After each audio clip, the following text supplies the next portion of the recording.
bagi kita. Kita dah ada 16-17 orang. Alhamdulillah, terima kasih sebab masih lagi bertahan sehingga saat ini. Kita sambung lagi topik yang ketujuh, iaitu sukatan serakan bagi data terkumpul. Yang mana yang kita sedang belajar sekarang adalah berkaitan dengan sukatan serakan. Okey, iaitu kita mencari nilai-nilai julat antara kuartil, variance dan juga sisihan piawai. Okay. Untuk hari ini kita akan belajar bagaimana membina dan mentafsir plot kotak bagi suatu set data terkumpul. Satu ni sahaja. Okey.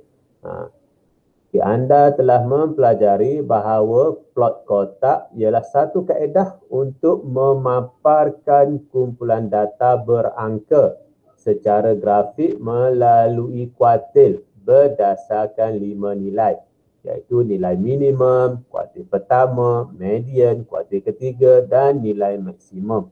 Mungkin ada di kalangan awak dah lupa bagaimana rupa plot kotak. Okey, itu rupanya plot kotak. Di kiri itu adalah nilai minimum, okey, di kanan sekali nilai maksimum, di tengah-tengah median, kiri dia kuartil pertama, kanan dia kuartil yang ketiga, yang mana kita boleh melukis secara menegak ataupun mendata. Okey, pada garis nombor. Nanti kita tengok contoh. Okey, antara plot kotak adalah seperti yang berikut. Okey, median ni berada, kalau dia selari dia berada tengah-tengah macam tu lah. Okey, ni simetri lah. Median berada di tengah. Ataupun median tu apabila dikira-kira dia boleh berada di kiri ataupun berada di kanan, bergantung kepada situasi. Macam tu. Okey, kita tengok.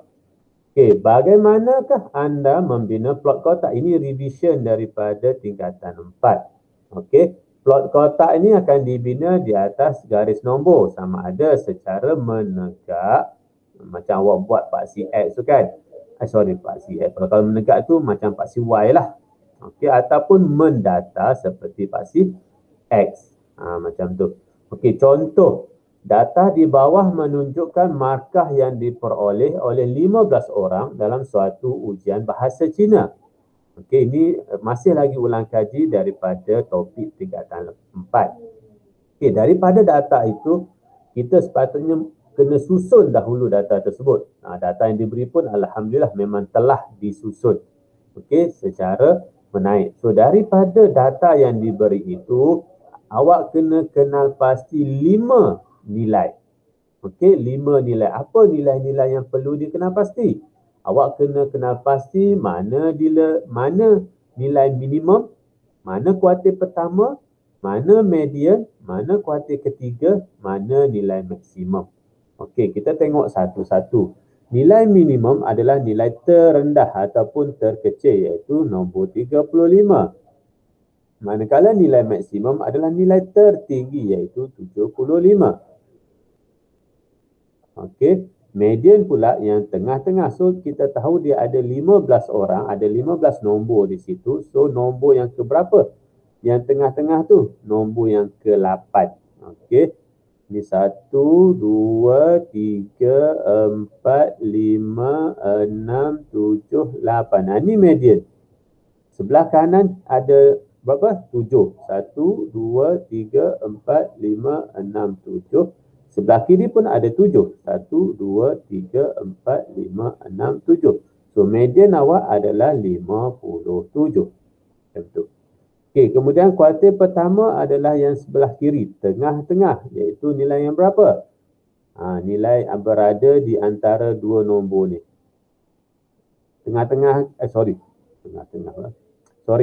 Nombor ni lah. Tengah-tengah. Kenapa tengah-tengah? Sebelah kiri dia ada 1, 2, 3 nombor lain. Sebelah kanan dia ada 1, 2, 3 nombor lain. So, yang ini kita panggil kuartil yang pertama. So, 45. Ini masih lagi ulang kaji ya. Manakala sebelah kanan pula, mana nilai dia? 68 ni. Okey, dan tengok ada 3 nombor sebelah kanan dia dan 3 nombor sebelah kiri dia. So, 68. So, perlu dapatkan 5 nilai ini dahulu sebelum kita membina plot kotak. Okey. Kemudian bila dah dapat nilai-nilai itu, awak buat suatu garis nombor. Tak kisahlah awak nak garis nombor tu memanjang, mendatar ataupun berdiri tegak macam Pak CY tu. Boleh, mana-mana diterima. Okey, mana-mana diterima. Okey, itu nilai yang terhasil. Okey, so plot kotak untuk data di atas adalah seperti yang awak nampak itu. Okey, dilukis pada kertas graf sebab mudah. Okey, boleh. Okey, tak ada masalah ya. Okey, ini yang pertama, plot kotak. Masih lagi plot kotak. Kita nak lukis plot kotak ni pada graf OGIF nanti. Kita nak guna masa form 5 ni. Okey, graf OGIF pun awak dah belajar. Okey, seperti histogram dan poligon kegerapan, bentuk taburan data juga dapat dikenapasi melalui plot kotak. Okey, macam tadi tu kan ada 3 jenis plot kotak, tapi yang berbezanya kedudukan median. Kedudukan median. Itu kan kedudukan median, ada tengah betul-betul, ada ke kiri, ada ke kanan. Okey. Untuk yang form 5 ni, tambah lagi ilmu pada awak, iaitu bentuk taburan data ni boleh dikenalpasti melalui plot kotak. Macam mana bentuk dia? Itu. Taburan simetri maksudnya kiri kanan sama panjang. Okey, sama bentuk. Okey, B1, taburan tu pencung ke kiri. B2, taburan pencung ke kanan. Okey, pemberatan dia lah ke kiri, ke kanan. Macam tu. Okey. Okey. So, tafsiran dia kalau A tu, garis median berada di tengah-tengah kotak dan sungut adalah sama panjang. Sesungut. Kenalkan sesungut kan? Macam belalang, ada sesungut dia nak merasa. Okey, macam tu lah. B, garis median memotong kotak menjadi tidak sama saiz. Tak sama saiz. Jika bahagian kiri kotak lebih besar, maka taburan data ialah pencung ke kiri. Jika bahagian kanan kotak lebih besar, maka taburan data ialah pencung ke kanan. Pencung, saya tak pasti pula bahasa Inggeris dia, tak ingat pula. Okey, maksudnya data ni jauh di sebelah kanan, manakala yang sini pula data ni terlalu jauh. Apa yang dikatakan terlalu jauh? Ini adalah minimum. Yang ini pula adalah kuartil yang pertama. So, minimum dengan kuartil pertama tu datanya jauh. Kalau yang B2 ni pula, maksimum, nilai maksimum dengan kuartil yang ketiga pula yang jauh. Okey, yang lain tu rapat-rapat. Macam tu. Okey, tak apa. Ini semua berdasarkan apa data yang kita dapat dan kita cuba lukiskan. Okey, contoh 11. OGIF di sebelah menunjukkan jisim dalam gram. Dia dah bagi dah lukisan pada awak OGIF. Awak tak perlu. Tapi biasanya dalam peperiksaan awak kena lukis OGIF dan daripada graf OGIF tu nanti awak akan dapatkan beberapa nilai yang perlu untuk selesaikan. Okey, bina satu plot kotak berdasarkan OGIF tersebut. So ingat, kalau plot kotak kita perlu cari 5 nilai dahulu. Okey, cari 5 nilai dahulu, iaitu nilai min, nilai maksimum, nilai median. Median tu diwakili dengan huruf M. Kemudian kuartil pertama dan kuartil yang ketiga. Okey. So, kita berdasarkan graf OGIF, kita dapat cari ke 5 data ini. Okey. Minimum adalah nilai mula graf OGIF tersebut, iaitu pada nilai 80. Nilai mula. Okey. 80. Semua ini kita cari pada faksi X. Nilai-nilai ni semua kita cari pada faksi X. Okey. Maksimum pula kita tengok graf tersebut paling hujung dekat mana. Anda kat sini kan. Paling hujung dia. So kita tengok. Iaitu 150. Ini adalah maksimum. Ingat, kita tengok faksi X. Kita tak rujuk faksi Y. So 150. Ini untungnya sebab dia dah bagi nilai-nilai tu. So kita baca sahaja. Okey, sebab graf yang dia bagi ni tak besar. Jadi mungkin mata kita tu akan terkeliru bila membaca data-data tu. Jadi dia letakkan mudah. Okey, sebagai contoh. Kalau nanti bila kena buat sendiri, Graf yang terhasil tu graf besar. Jadi awak kena baca sendiri. Okey, median. Median ni adalah nilai yang berada di tengah-tengah, iaitu Q2 tu. Q2 ni. Jadi ketinggian dia 90 kan. Kalau kita tengok Y. So kalau tengah-tengah mestilah 45. Ni 45. Jadi bila baca dekat sini, kita dapati nilai dia adalah 1, 2, 3.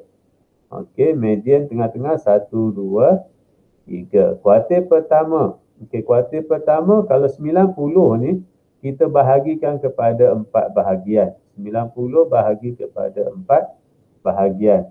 So bahagian pertama tu adalah kuartil yang pertama. Yang inilah yang seperti ditunjukkan di sini. So nilai bagi kuartil pertama adalah 116. Dan kuartil yang ketiga, iaitu bahagian yang ketiga, kita boleh terus tengok di sini 128. Okey, 5 nilai ini yang diperlukan apabila kita nak melukis plot kotak. Okey, kita nak melukis plot kotak. Jadi bila dah ada kelima-lima ni, macam biasalah kita buatlah garis nombor. Okey. Ini nilai-nilai yang kita dapat tadilah berdasarkan graf objek itu. Okey. Kemudian berdasarkan garis nombor kita buat dan kita labelkan, iaitu ini 80 untuk minimum. Kemudian yang ini 116 ni kuartil yang pertama. Yang tengah ni dia buat garisan ni mewakili median. Yang hitam yang berikutnya ni adalah kuartil yang ketiga. Dan yang tepi sekali itu adalah maksimum. Kalau ikutkan pada graf yang terhasil ini adalah pencong ke kiri. Pencong ke kiri. Kenapa pencong ke kiri? Sebabnya jaraknya lagi jauh. Okey, jarak ni.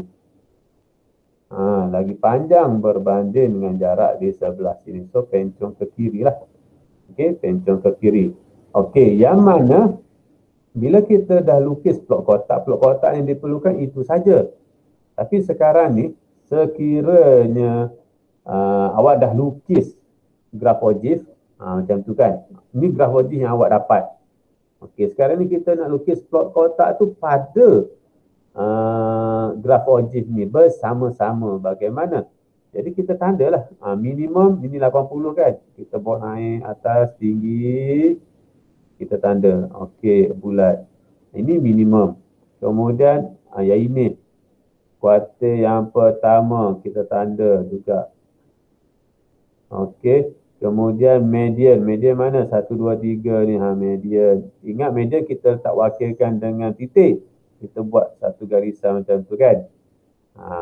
Kemudian 128 mewakili kuartil yang ketiga. So kita buat titik besar jugalah. Dan maksimum dia adalah 150. Kemudian kita sambungkan dia. Kita buat plot kotak. Macam tu.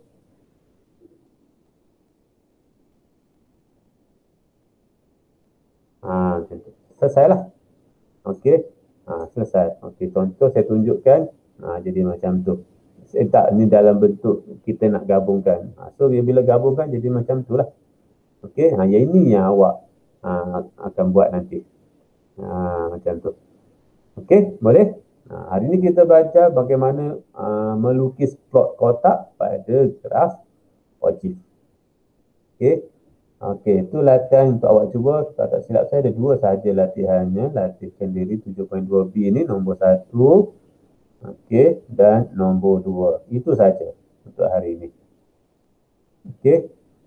Ini tak masuk. Ini kita akan belajar minggu depan. Bagaimana nak membanding dan mentafsir 2 atau lebih set data terkumpul satu-satulah. Okey, hari ini kita melukis plot kotak pada graf ogif. Okey, ada soalan tak nak tanya? Sekejap saja ini, tak lama. Ya. Ada soalan? Tak ada? Ada, cikgu. Okey. So, saya ambil dulu kehadiran. Apa-apa hal pun kena ambil kehadiran dululah. Ada 18 orang. Alhamdulillah termasuk dengan saya lah ni. Okey, saya export dulu. Saya ambil dulu kehadiran. Download attachment. Download attendance. Okey. So, itu saja untuk hari ini. So, awak boleh dengar balik recording, nanti saya share dengan awak. Mungkin lambat sikit lah hari ininya. Hari ini. Okey. So, apa-apa boleh PM saya kalau nak maklumat lanjut ke apa semua. Boleh ya? Okey. Terima kasih banyak sebab hadir pada tengah hari ini. Assalamualaikum dan selamat sejahtera. Sama-sama. Sama-sama.